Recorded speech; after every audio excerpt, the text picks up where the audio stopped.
नमस्कार। आप देख रहे हैं ब्रेकिंग टुडे और मैं हूं आपके साथ मनीष पांडे। आज हम चर्चा करने जा रहे हैं उत्तर प्रदेश में मौजूदा हालात में जो मीडिया कर्मी हैं, मीडिया कर्मियों के साथ जो तमाम वाक़ये हो रहे हैं। आपको पता होगा पहले एक दौर आया जब ज़बरदस्त तरीके से तमाम मीडिया कर्मियों पे एफआईआर हो रहा था, जेल भेजे जा रहे थे। दूसरा दौर आया एपेडेमिक का, जब लॉकडाउन हुआ और आपने देखा होगा कि लॉकडाउन में मुझे लगता है कि समाज के जो 3-4 अंग हैं वही काम कर रहे थे। सभी लोग अपने घरों में बंद थे। प्रधानमंत्री जी ने अपील की थी कोई घर से बाहर ना निकले। ऐसे में आप या तो सड़कों पे पुलिस वालों को देखते थे, या तो फिर अस्पताल में जो स्वास्थ्यकर्मी थे वो नज़र आते थे, या फिर हम जैसे मीडिया कर्मी जो सड़कों पे उतर के आपको ज़मीनी हकीकत बताते थे कि किस शहर में या किस इलाके में या आपके घर के बगल में या आपके मोहल्ले के बगल में क्या हो रहा है, आपके पड़ोस में कितने मरीज़ निकले, आपके पड़ोस में एडमिनिस्ट्रेशन क्या कर रहा है, कौन कौन से हॉटस्पॉट बनाए गए हैं। मतलब सरकार और जनता के बीच का जो कम्युनिकेशन था वो मीडिया था, मीडिया के लोग थे। तमाम लोगों ने अपनी जान हथेली पर रख के अपने दायित्वों का निर्वहन किया। बहुत सारे हमारे साथी रिपोर्टर्स जो फील्ड में लगातार लगे रहते थे, और काफ़ी दुर्भाग्यपूर्ण है अभी हाल में मतलब मैंने अपने जानने वाले कम से कम 3-4 साथियों को इस संक्रमण काल में कोविड की वजह से जान गंवाते हुए देखा है। थोड़ी हैरानी होती है, थोड़ी परेशानी भी होती है, थोड़ी तकलीफ़ भी होती है कि प्रधानमंत्री तक ने मीडिया कर्मियों को भी कोरोना वॉरियर्स बोला था। सरकार ने सोचा उन पुलिस वालों के बारे में जो इस संक्रमण काल में कहीं किसी तरीके से संक्रमित हुए और जिन्हें अपनी जान गंवानी पड़ी, उनके बारे में सोचा। स्वास्थ्यकर्मियों के बारे में बीमा के लिए उन्होंने सोचा, उसके लिए अनाउंसमेंट किया कि जो भी स्वास्थ्यकर्मी इस संक्रमण काल में, इस आपदा काल में संक्रमित होगा या उसकी मृत्यु होगी, उसके परिजनों के बारे में भी सरकार ने सोचा। लेकिन पत्रकारों के बारे में सोचने की जहमत सरकार ने नहीं उठाई। ना तो केंद्र सरकार ने उठाई, ना तो मैं चूँकि उत्तर प्रदेश में रहता हूँ, उत्तर प्रदेश की बात करूँगा, उत्तर प्रदेश सरकार ने उठाई। हम प्रतिदिन जाते थे, मुझे याद है वो दौर जब लोक भवन में प्रेस कॉन्फ्रेंस होती थी, सोशल डिस्टेंसिंग की बात कही जाती थी कि सोशल डिस्टेंसिंग का ख्याल रखें। हम लोग बाकायदे मास्क, कैप, ग्लव्स लगा के जाते थे, सैनिटाइज़र होते थे, लेकिन एक छोटे से कमरे में प्रेस कॉन्फ्रेंस होती थी। फिलहाल उस पर भी सवाल उठने लगे। उस पर भी सरकार के जो नुमाइंदे हैं सूचना विभाग के, उन्होंने किया था कि सिर्फ इलेक्ट्रॉनिक मीडिया के लोग आएंगे, प्रिंट मीडिया के लोग नहीं आएंगे। प्रिंट मीडिया को प्रेस नोट भेजा जाएगा। लेकिन उसका बड़ा विरोध हुआ। प्रिंट मीडिया के तमाम साथियों ने, तमाम वरिष्ठों ने विरोध किया कि सिर्फ इलेक्ट्रॉनिक मीडिया को क्यों, इलेक्ट्रॉनिक मीडिया के पास भी एजेंसीज़ हैं, सिर्फ एएनआई और दूरदर्शन से आप फीड भेज सकते हैं, फिर इलेक्ट्रॉनिक मीडिया को क्यों अलाउ किया जा रहा है। लिहाजा बात जायज़ थी उनकी, और करीब 1.5-2 महीने बाद जो तमाम अफसर थे उन्हें समझ में आया कि हाँ भाई, ये भीड़ लगाने का कोई फ़ायदा नहीं है। और उन्होंने ये कह दिया कि आप जो भी न्यूज़ चैनल वाले हैं, जो भी इलेक्ट्रॉनिक मीडिया के लोग हैं, वो ना आएँ, वो फीड एएनआई, दूरदर्शन और तमाम जो उनका social media account UP government का है वहाँ से ले सकते हैं। फिलहाल हमने वो भी बात मानी। लेकिन उसके बाद एक पे एक लगातार करीब मैं 3 लोगों की बात बता रहा हूँ। एक मनोज मिश्रा, मैं चूँकि मुझसे बहुत सीनियर थे, मैं जब लखनऊ में आया, जब से लखनऊ में हूँ और जब से मैं उनको जानता हूँ तब से वो जी न्यूज़ परिवार का हिस्सा रहे। उन्होंने इलाज के अभाव में अपना दम तोड़ा। Neelanshu Shukla TV today group में के थे पहले। जब मेरी जान पहचान हुई तो रिपब्लिक में, चूँकि काफ़ी लोगों को पहले से जानते थे, लेकिन मैंने लखनऊ से जान पहचान रिपब्लिक के माध्यम से हुई।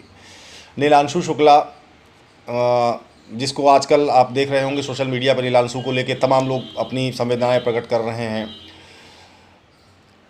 रज्जन, मुझे याद है, रज्जन का मैं नाम नहीं जानता था, चेहरा ज़रूर पहचानता था और उसका अक्सर फील्ड में मुलाकात होती थी। रज्जन की भी इसी संक्रमण काल के दौरान मौत हो गई। ये वो तमाम चेहरे हैं जिनको मैं जानता था। अभी कल एक वरिष्ठ पत्रकार हैं, उनकी भी कहानी सामने आई कि समय से एम्बुलेंस नहीं पहुंची और तमाम चीज़ें हैं। लेकिन फ़िलहाल ये बातें मैं इसलिए आपको बता रहा हूँ कि ये सब हुआ और उसका परिणाम क्या हुआ। आज मुझे थोड़ी सी खुशी हुई, मैंने देखा कि किसी सरकारी ग्रुप में किसी एक बड़े अफ़सर का मैसेज पड़ा हुआ था कि जो मनोज मिश्रा जी न्यूज़ के कैमरामैन थे, उनके परिवार के लिए मुख्यमंत्री राहत कोष से 5 लाख रुपए मुक्त किए जा रहे हैं। 5 लाख रुपया सरकारी मदद उनके परिवार को मिलेगी। आपको लगता है क्या ये 5 लाख रुपए की रकम उस परिवार के लिए आगे चल के कोई कारगर होगी, या उस परिवार के लिए राहत पहुंचाएगी? ये 5 लाख की रकम नहीं पहुंचाएगी। आप भी समझ रहे हैं, हम भी समझ रहे हैं। लेकिन सवाल ये है कि मैंने देखा बहुत सारे व्हाट्सएप ग्रुप हैं जो पत्रकारों के बने हुए हैं, बहुत सारे उसमें बड़े बड़े पत्रकार हैं। उन व्हाट्सएप ग्रुपों में चर्चा हो रही है। मैंने भी मैं चूँकि अब ऐसे वक्त पे मैं अपना विरोध सबसे पहले प्रकट करता हूँ, सबसे पहले दर्ज कराता हूँ। तो 5 लाख रुपए की बात आई तो मनोज मिश्रा के परिवार को 5 लाख रुपए दिया जा रहा है, तो उस पर थोड़ा सा तकलीफ़ हुई, थोड़ा सा दर्द हुआ हमको कि क्या पत्रकारों की जान की कीमत 5 लाख रुपए है सरकार की नज़र में?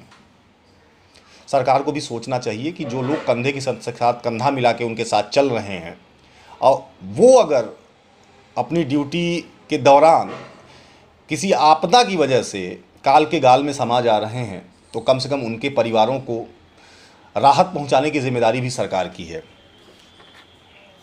5 लाख रुपए से कुछ नहीं होता साहब। 5 लाख रुपए, मुझे लगता है कि आप अपने एक टूर में, जब आप यहाँ से दिल्ली जाते होंगे या मुंबई जाते होंगे, तो आप खर्च कराते होंगे।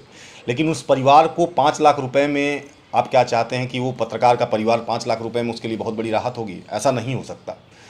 पिछली सरकार में अखिलेश यादव मुझे मुख्यमंत्री थे, मुझे याद है अखिलेश यादव को। मुझे एक छोटी सी घटना याद दिलाता हूँ आपको कि याद है, और उस वक्त एक छोटा सा न्यूज़ चैनल जिसका कोई अस्तित्व नहीं था, 5KD पे एक प्रेस कॉन्फ्रेंस थी और एक पत्रकार बीमारी से जूझता हुआ मर गया। कैमरामैन था वो किसी चैनल का, और उस चैनल के स्टेट हेड ने बहुत ज़ोर से आवाज़ लगाई। मुख्यमंत्री अखिलेश यादव थे तब। अखिलेश यादव ने सुना, उनकी बात सुनी, और वहीं उसी प्रेस कॉन्फ्रेंस में उस परिवार को 20 लाख रुपए की सहायता राशि देने का ऐलान कर दिया। ये दस्तूर था, ये चल रहा था, ये हम कुछ नया नहीं कह रहे हैं। उसके अलावा बहुत सारी ऐसी घटनाएं हैं कि कम से कम जब भी किसी पत्रकार के साथ ऐसा होता था, जब कोई वर्किंग जर्नलिस्ट था, उस समय कोई ऑर्गेनाइजेशन की ज़रूरत नहीं थी, किसी संस्था की ज़रूरत नहीं थी, किसी के पैरवी की ज़रूरत नहीं थी। अगर बात सरकार तक पहुंच भी जाती थी तो सरकार में जो अफसर थे, जो जिम्मेदार अफसर थे, वो तत्काल निर्णय लेते थे और उस परिवार के लिए, उस पत्रकार के परिवार के लिए ज़्यादा से ज़्यादा जो सुविधाएं दी जा सके, ज़्यादा से ज़्यादा जो राहत दी जा सके, वो की जाती थी। लेकिन आज के डेट में, आज के समय में पत्रकारों की औकात शब्द मैं इसलिए प्रयोग कर रहा हूं कि जो तमाम लोग जो मैनेज करने के लिए पत्रकारों को रखे गए हैं, वो औकात शब्द से ही शुरुआत करते हैं कि किसकी कितनी बड़ी औकात है, वो उन्हें पता है और उसके हिसाब से उसे डील करते हैं। आज सरकार की स्थिति ये है कि अगर सरकार के खिलाफ आप मुंह खोलेंगे तो आपको नौकरी से निकलवा दिया जाएगा।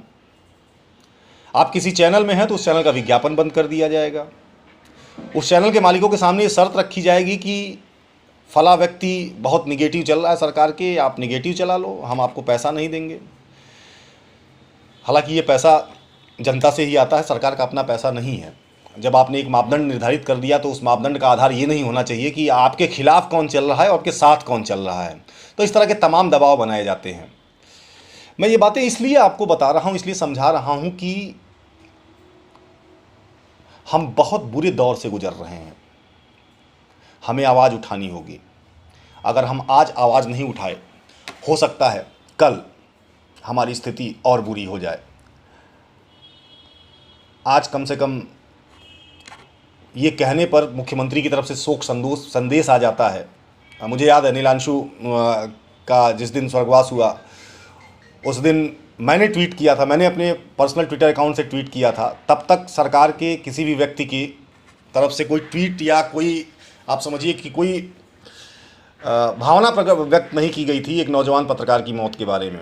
जब कोई नेता होता है या कोई विधायक होता है, सांसद होता है, या कोई भी बड़ा आदमी जो सरकार का करीबी हो, उस पर बहुत तेज़ी से ये तंत्र एक्टिव हो जाता है। लेकिन कोई एक सीएम के ऑफिशियल अकाउंट से एक ट्वीट तक नहीं किया गया था, संवेदना तक प्रकट नहीं की गई थी। लेकिन मेरे ट्वीट के बाद लगातार उसके बाद मुझे याद है तमाम जो लोग नुमाइंदे बैठे हुए हैं, जो रिप्रेजेंट कर रहे हैं सरकार में सूचना विभाग को, उन सभी लोगों ने ट्वीट किया और अपनी संवेदनाएं प्रकट की, और फिर सोशल मीडिया पे एक बाढ़ सी आ गई और पत्रकारों की बातें उठने लगीं।